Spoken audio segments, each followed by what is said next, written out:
enquanto influenciador, eu quero aqueles 10 mil, 20 mil, 3 mil, 300 mil, não sei, seguidores que me interessam. É isso que a internet faz. Então, é importante ver que os influenciadores, ao se situarem aí, eles são prisioneiros do lugar onde eles falam. E pior ainda, eles são prisioneiros dos influenciados, porque eles são obrigados a esperar uma resposta do seu influenciado. A gente fala nas comunidades digitais. Um conjunto de seguidores formaria uma comunidade. Só que não é uma comunidade, é apenas um nome, comunidade. Na internet é um lugar onde você encontra em desencontro com os outros. Ou seja, ela não cria laços, como a religião, como o partido político, igrejas. Então, essa ideia de comunidade digital, ela não tem uma memória. Você tem que refazer aquilo todos os dias. Como entender o significado de influenciador, esse neologismo que se tornou tão corriqueiro com a ascensão das redes sociais? O sociólogo Renato Ortiz, professor titular da Unicamp, contrapõe os influenciadores aos intelectuais, aos mediadores simbólicos, categoria que inclui os jornalistas, e às celebridades, para refletir sobre o que há de novo nas engrenagens desse universo digital. Esse é o Espírito de Influência, o ensaio recém-lançado em que ele sustenta que os influenciadores são prisioneiros da digitalidade que permite que eles existam. Ou seja, eles estão confinados aos seus nichos de atuação na internet e são extremamente dependentes dos seus seguidores. Os influenciadores são ambiciosos, o Renato Ortiz diz, e acreditam que podem determinar o destino humano de alguma forma.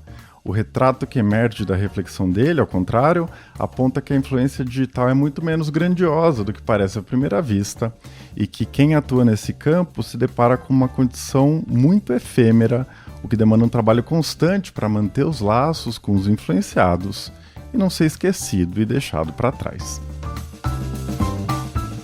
Eu sou Eduardo Tombini e este é o Ilustríssima Conversa.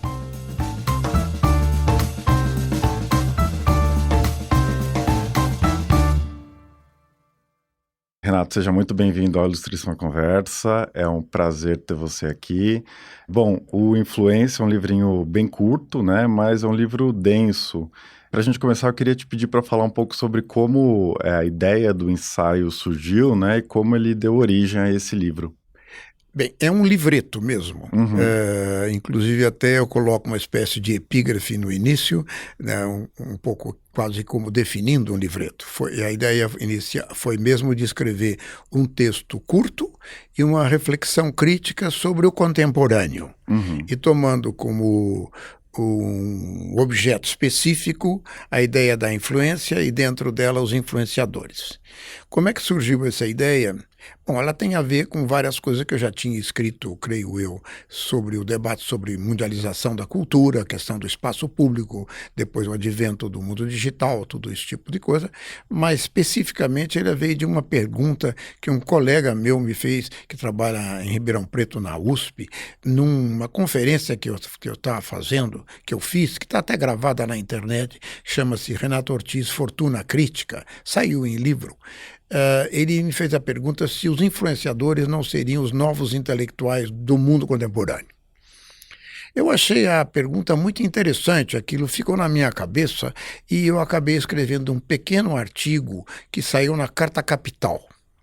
A partir do artigo eu achei que valeria a pena escrever uma reflexão mais densa, que foi o que eu fiz com o livreto. Basicamente foi isso. Perfeito. Então, para discutir o significado de influenciador, você põe em perspectiva essas outras categorias, né? Os intelectuais, os mediadores simbólicos e as celebridades. Eu queria que a gente falasse de cada uma delas separadamente, né? Começando pelos intelectuais, né? Vamos lá. Eu acho que a ideia de contraponto ela é muito interessante, num sentido mais abstrato mesmo do termo. É uma forma de você sair do cotidiano. Ou seja, quando você estabelece, não uma comparação, porque o texto, as categorias não aparecem como comparando uma com a outra. O contraponto te retira do dia a dia. E como o tema dos influenciadores vem muito marcado por esse senso comum, a minha pergunta foi, como é que eu saio do senso comum? E para sair, eu, na verdade, imaginei a categoria influenciador e o contraponto com outras categorias, né? Por isso que eu dou até um exemplo da linguística. Quando você vai falar da palavra mãe, você poderia definir o que é mãe, mas você entende melhor o que é mãe se você contrapõe a pai, a filho, a avô, a avó, a todas as relações de parentesco. Então, no fundo, o que eu quis fazer foi considerar essas relações existentes entre essas categorias para ressaltar essa figura específica do influenciador. Agora, primeiro, em relação aos intelectuais, o que ela me dizia de interessante? Se você pegar a ideia de intelectual clássica, claro que existe toda uma discussão sobre o que é o intelectual, mas um dos elementos que caracteriza os intelectuais é que é aquele que, digamos, dá sentido ao mundo. Ele elabora uma explicação que é uma totalidade, e essa totalidade dá sentido ao mundo. Por exemplo, os teólogos.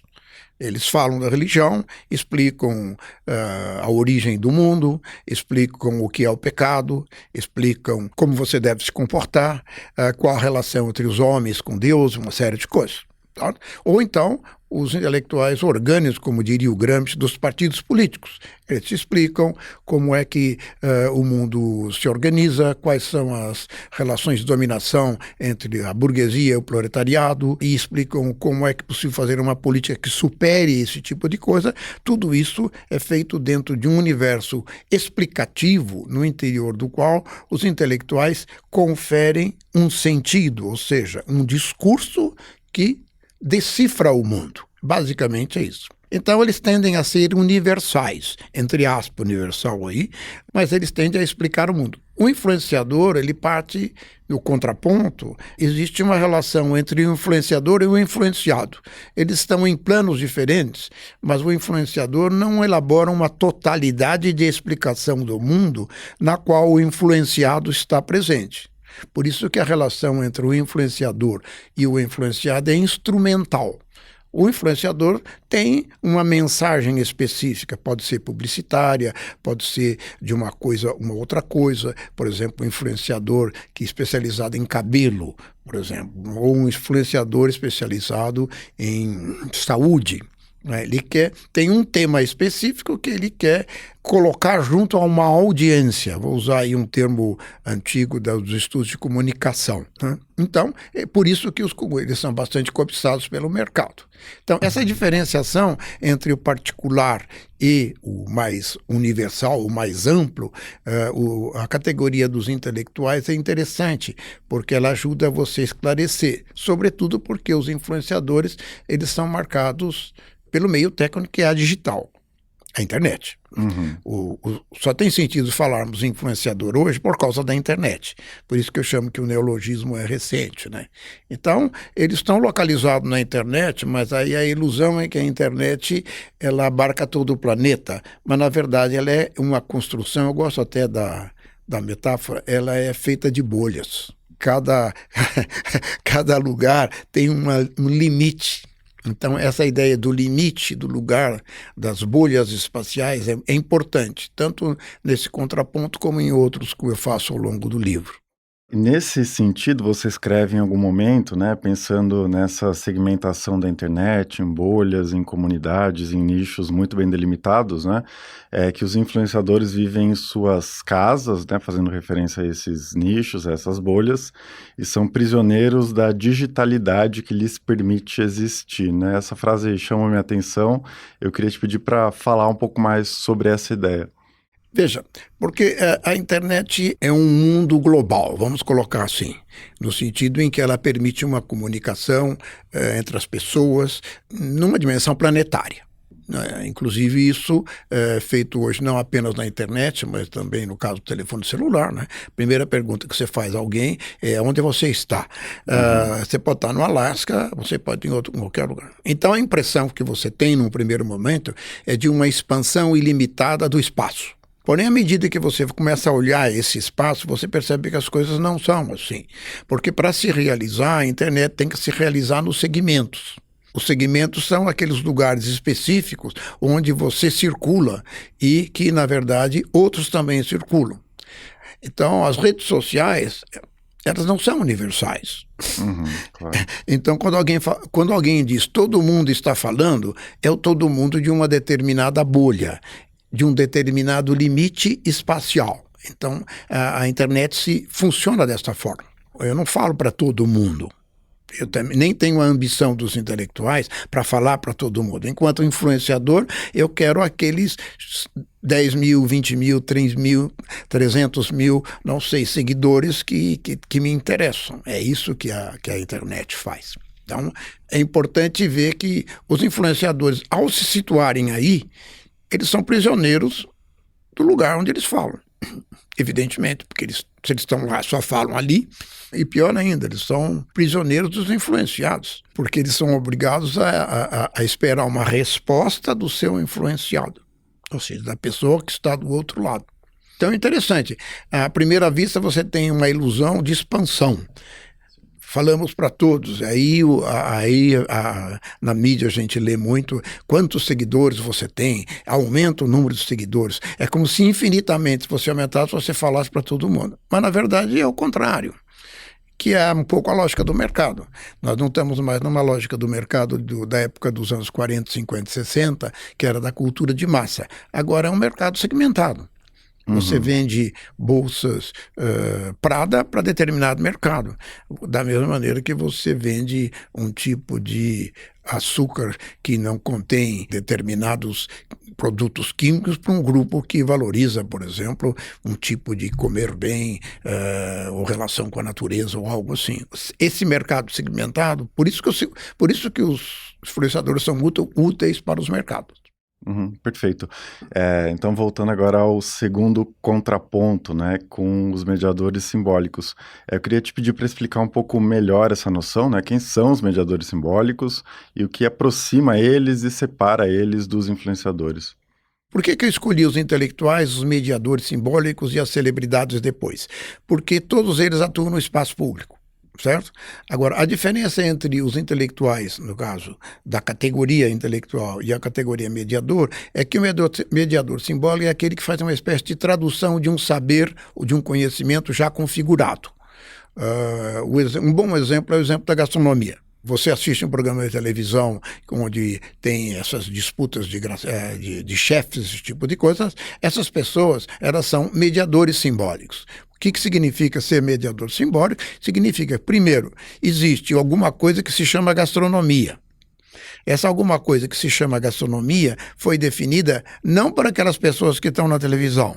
É porque existe uma história da gastronomia que tem a ver, primeiro, com a emancipação burguesa, da alimentação aristocrática na Europa Ocidental, em particular na França, tem a ver com toda uma criação de receitas e normas e etiquetas que se fazem em cima disso, que se acumulam ao longo da história, e depois você tem aqueles que são os chefes que estão na televisão, por exemplo, eles agora mediam um saber que não foram eles que construíram, mas eles mediam esse saber para um público mais amplo.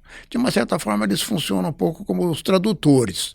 Traduzem um conhecimento da ciência, por exemplo, num outro exemplo, se fosse o mundo científico. Você tem o mundo científico, você tem os divulgadores. Os divulgadores são mediadores simbólicos. Eles são capazes de traduzir aquilo que tem no mundo da ciência de uma forma, digamos, entre aspas, mais popular para um público mais amplo. Esses mediadores simbólicos, por exemplo, se diferenciam um pouco dos intelectuais, mas eles têm uma especificidade. A especificidade é essa da mediação e não da construção de uma totalidade, como faz um intelectual orgânico para citar um autor como o Gramsci, por exemplo.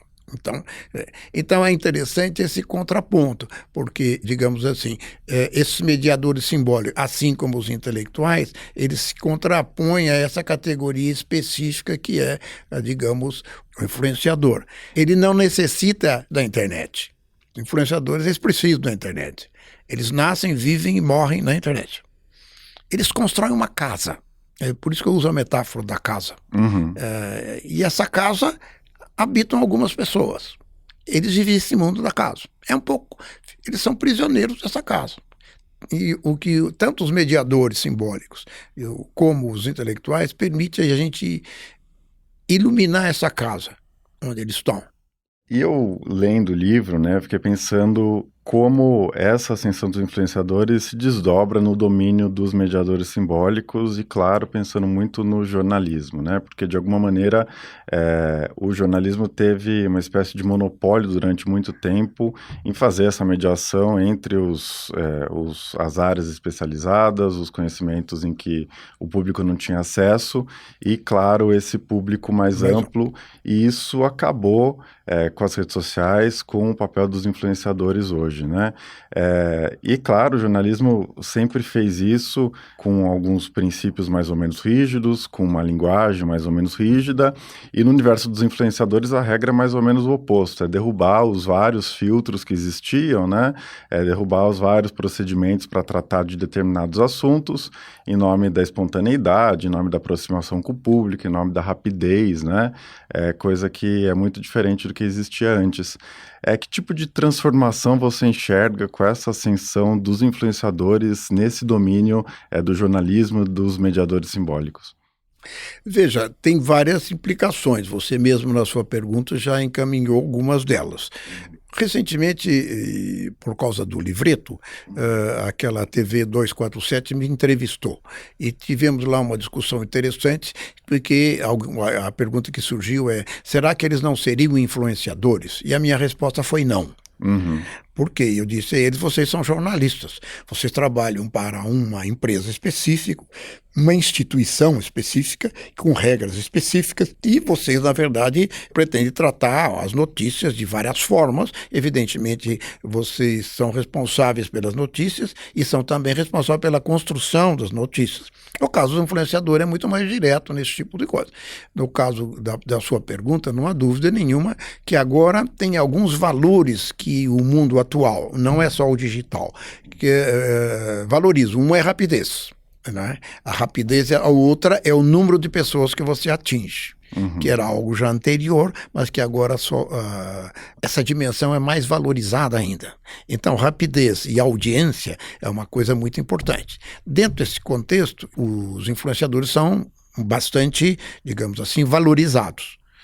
Só que eles são valorizados dentro das casas, das bolhas. O jornalismo, ele não se faz apenas para um tipo específico de audiência. Uhum. Ele tem uma coisa mais ampla. A vocação, por exemplo, digamos, de você tem um programa de ilustríssimos de livros.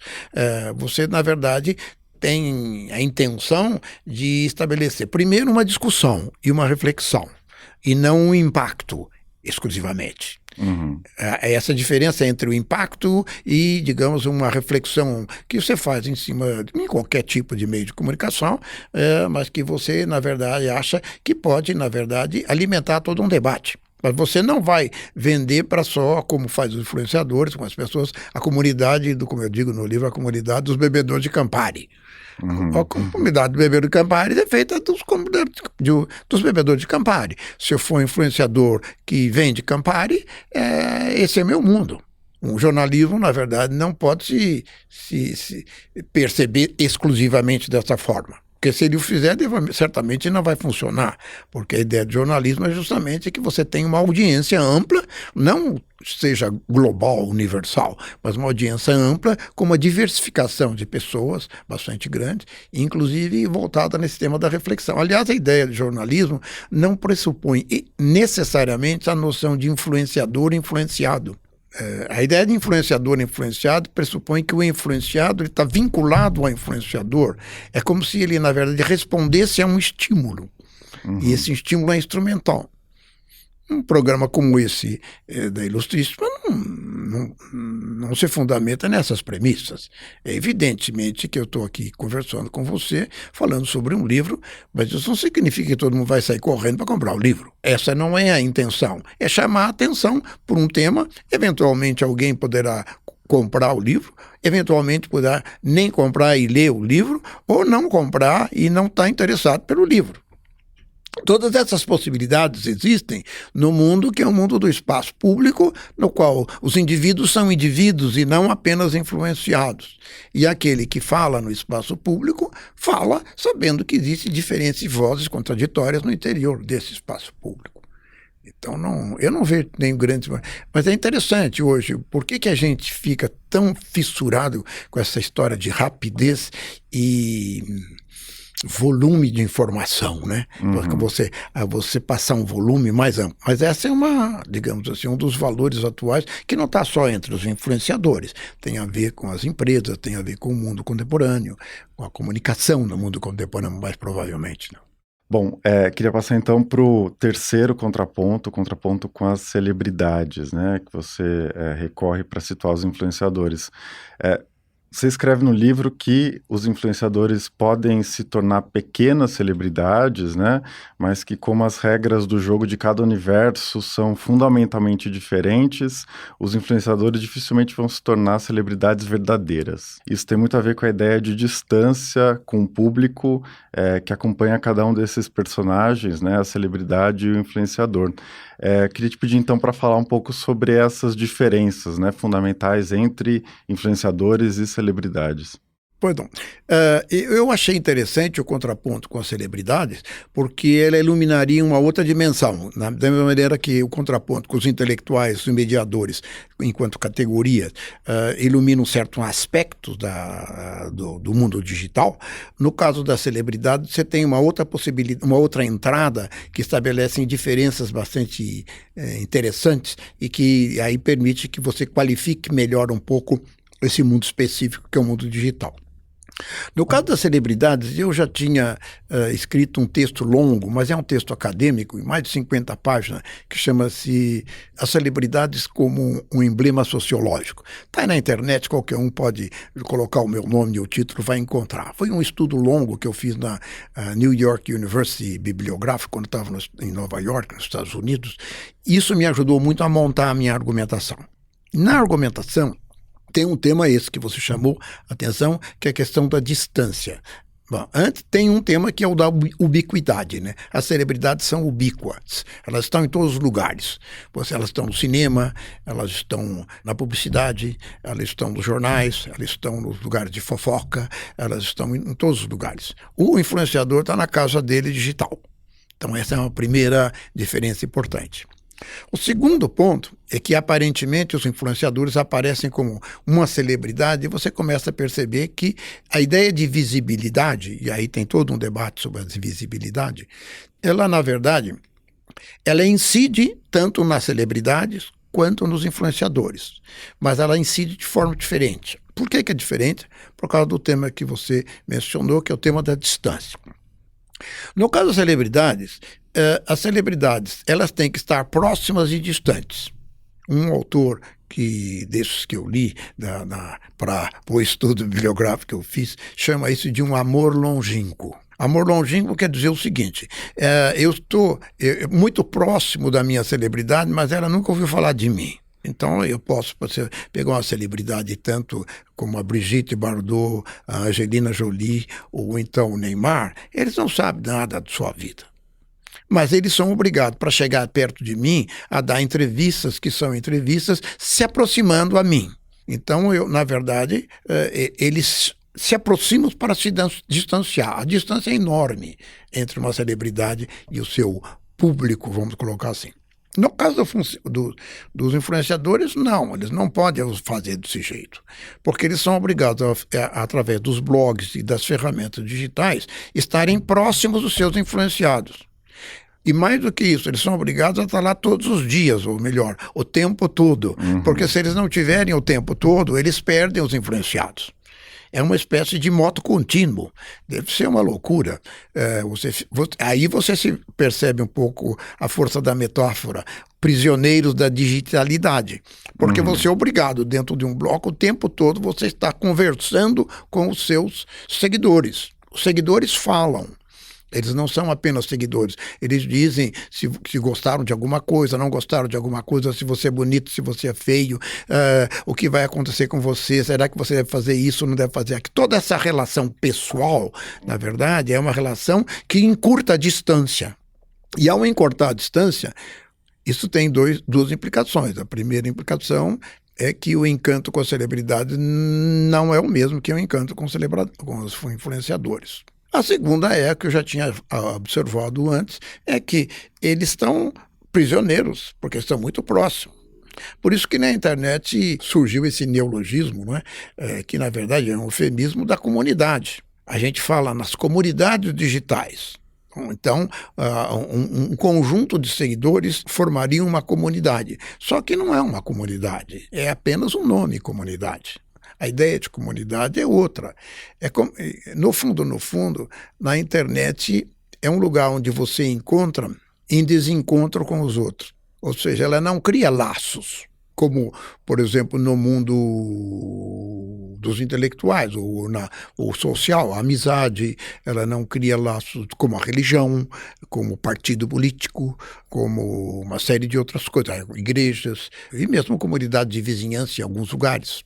Então, essa ideia de comunidade digital é curiosa, ela tem que ser refeita o tempo todo porque ela não tem uma memória que fique uma memória coletiva. Você tem que refazer aquilo todos os dias. Do ponto de vista das celebridades, não. Celebridades, uma vez que você tem um staff que produz a sua fama em escala de uma visibilidade ou local, nacional ou global, na verdade, aquilo é realimentado desta forma. Não é? Mesmo assim, terá um problema de renovação, mas não da mesma forma que, digamos, uma pequena celebridade do mundo digital possui. Com certeza.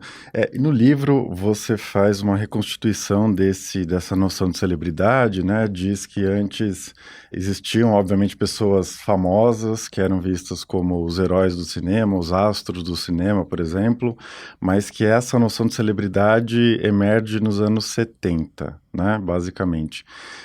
Daria para pensar, por exemplo, que com o avanço dos influenciadores, a gente tem uma espécie de ocaso da celebridade, porque eu fico pensando, por exemplo, que essa lógica de estar o tempo todo presente, de postar uma foto todos os dias e participar dos debates quentes do dia, da semana, etc., de alguma maneira começam a colonizar esse mundo das celebridades, né? Porque as pessoas famosas, elas têm que estar o tempo todo se expondo a sua intimidade de uma forma muito direta no Instagram, por exemplo, construindo uma imagem muito lapidada, né? Isso faz sentido ou são universos que não se conversam universos diferentes, que existem, digamos, passagem entre um e o outro, certamente existe, no sentido que você está falando.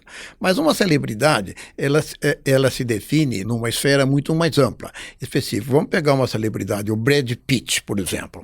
Ele vai ter, provavelmente, pessoas que façam Instagram para ele, mas o mundo dele não é definido pelo Instagram. Então, a mesma maneira com os partidos políticos. Um partido político não é um influenciador. Um partido político, independente da coloração do partido, ideológico, eu quero dizer, ele tem a necessidade de trabalhar a questão da política. E essa questão ele vai trabalhar de várias formas, na Assembleia Legislativa, no governo, na oposição, e vai utilizar as ferramentas digitais, porque o mundo oferece essas ferramentas que são úteis e presentes no nosso dia a dia. Então, eu não vejo por que eles cessariam de existir. Na verdade, o que é importante da reflexão que eu faço, que é a utilização digital do meio e da técnica não nos transforma em influenciadores, na verdade. Essa que é a ideia. Porque você vai utilizar isso na medida em que o espaço público se transformou. Então, dentro desse espaço público, existem novas configurações que aparecem. Os influenciadores constituem uma parte disso, mas eles não são o espaço público. E isso eu já disse mais de uma vez, até numa entrevista eu disse de forma bem resumida que a internet não é a metáfora da vida. É que às vezes as pessoas raciocinam como se o mundo inteiro fosse a internet, né? Mas não é verdade isso. A internet é importante, faz parte do mundo e do nosso mundo, mas veja, por exemplo, as guerras de tarifas do Trump, por exemplo, não são digitais.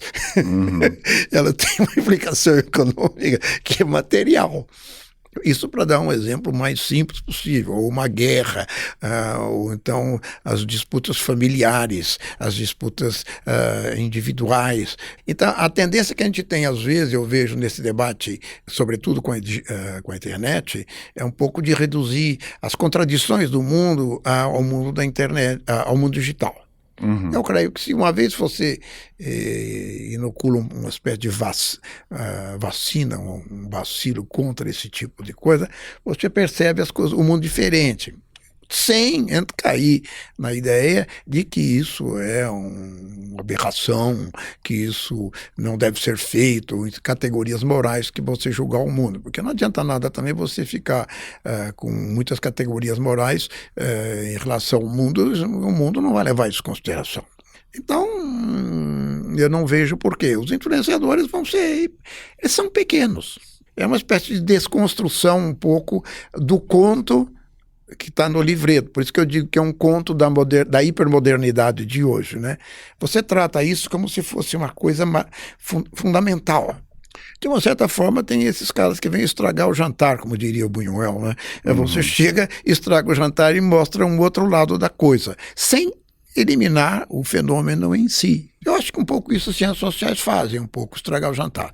Você, na verdade, coloca outras questões que as pessoas refletem, porque é um ensaio reflexivo, não é um estudo sociológico, histórico, antropológico sobre os influenciadores, não foi essa a intenção.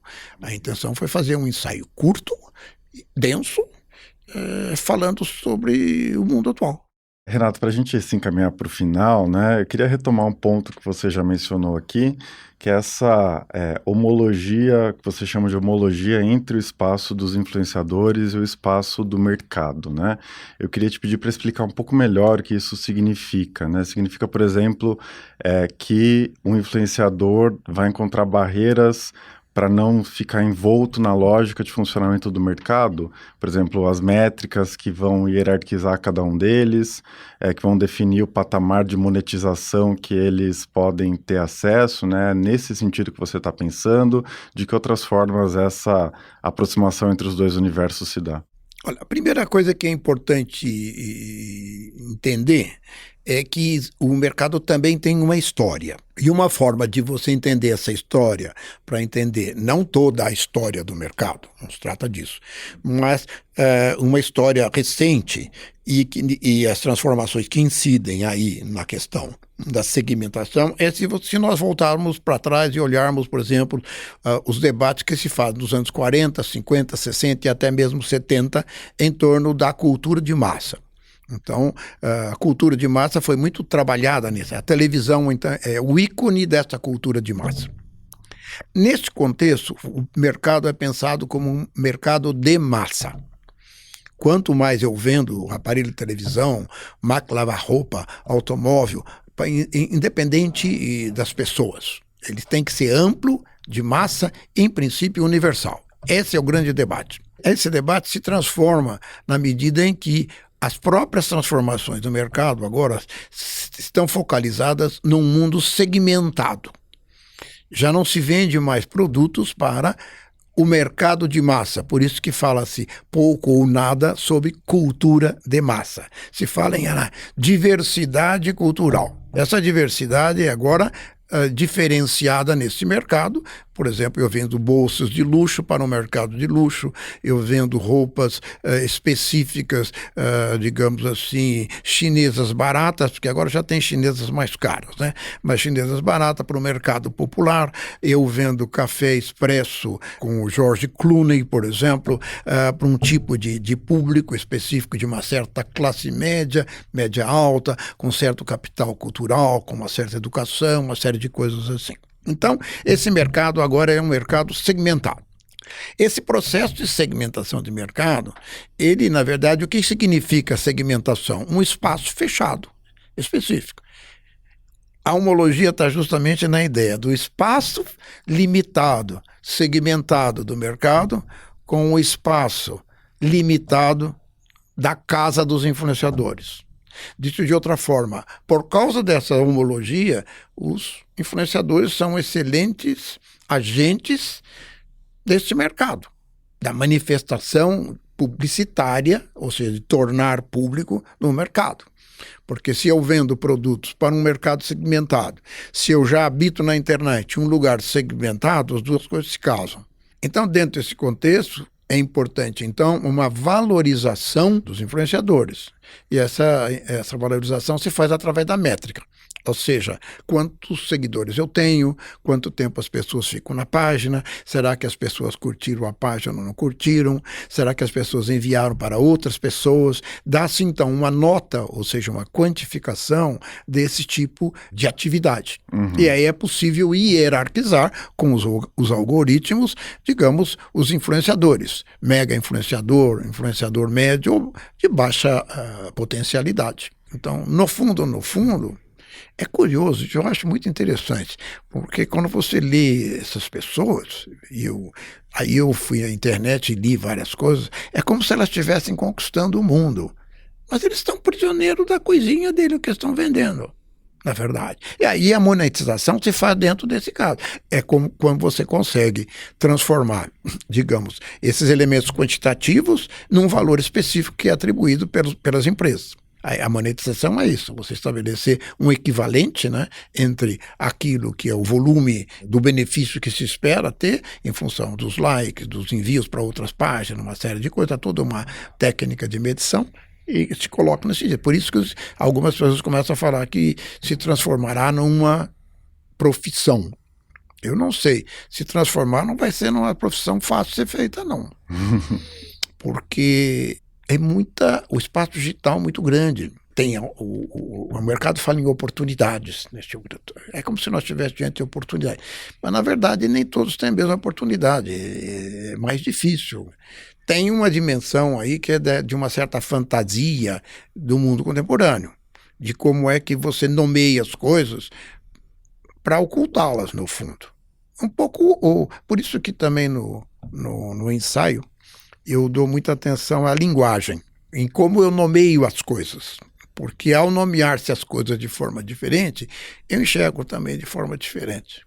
E é exatamente sobre isso que eu queria fazer essa última pergunta, né? Porque você conclui o livro fazendo uma reflexão sobre o significado dos verbos influir, influenciar, destaca essa condição efêmera dos influenciadores, essa ideia de que é uma atividade muito menos grandiosa do que parece à primeira vista, né? Então, por que a ideia de influir faz mais sentido do que influenciar para você, né? Para nomear essa condição dos influenciadores? Pois é, você sabe que logo como me ocorreu essa ideia, eu fui até a Biblioteca Mário de Andrade, atrás do dicionário de latim, para ver a origem dos termos. E o influir, ele vem do latim clássico, século II, III depois de Cristo, que significava encher alguma coisa de um fluido, ou de um ar, por exemplo. E também fluir era utilizado como afluente, ou seja, um rio que influi para o mar. Essa era a ideia, muito específica. Já a influência vem do latim medieval, já século XIII, XIV, por aí. E implicava numa crença que os astros eles determinavam o destino humano. E os astros teriam, então, uma influência sobre os indivíduos. Daí que vem o termo influentia, que é o da gripe, né? A influenza, que é da gripe, que é esse tipo de coisa. Os influenciadores vêm dessa segunda tradição. Eles acreditam, como os astros, que eles são capazes de influenciar o destino humano. Essa é a ideia. Mas, no fundo, é muito difícil. Eles podem influir da mesma maneira que esse programa pode influir em alguma coisa. Em português nós temos os dois verbos, o que é muito bom.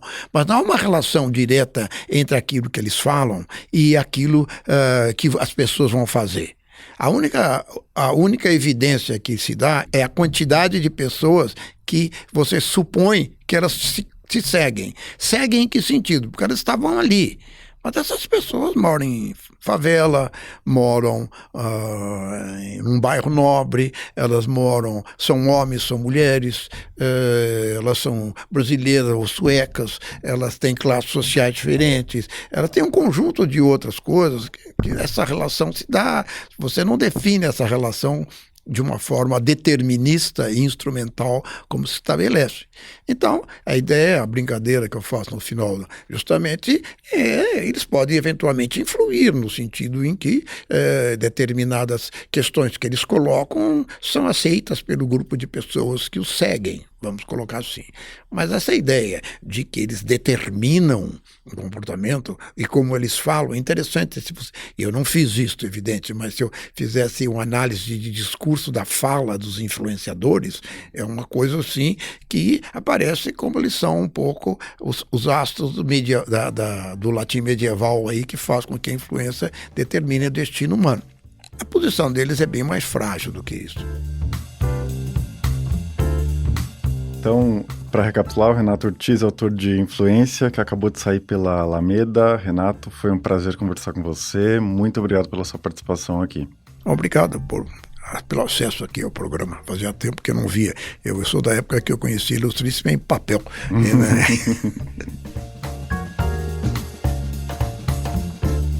Este foi Ilustríssima Conversa. Eu sou Eduardo Sombini e a edição de som foi feita pelo Rafael Conkle. Se você tiver algum comentário, crítica ou sugestão, não deixe de me escrever. Pode ser pelas redes sociais ou pelo meu e-mail, eduardo.sombini@grupofolha.com.br. A gente se vê daqui a 2 semanas. Até lá!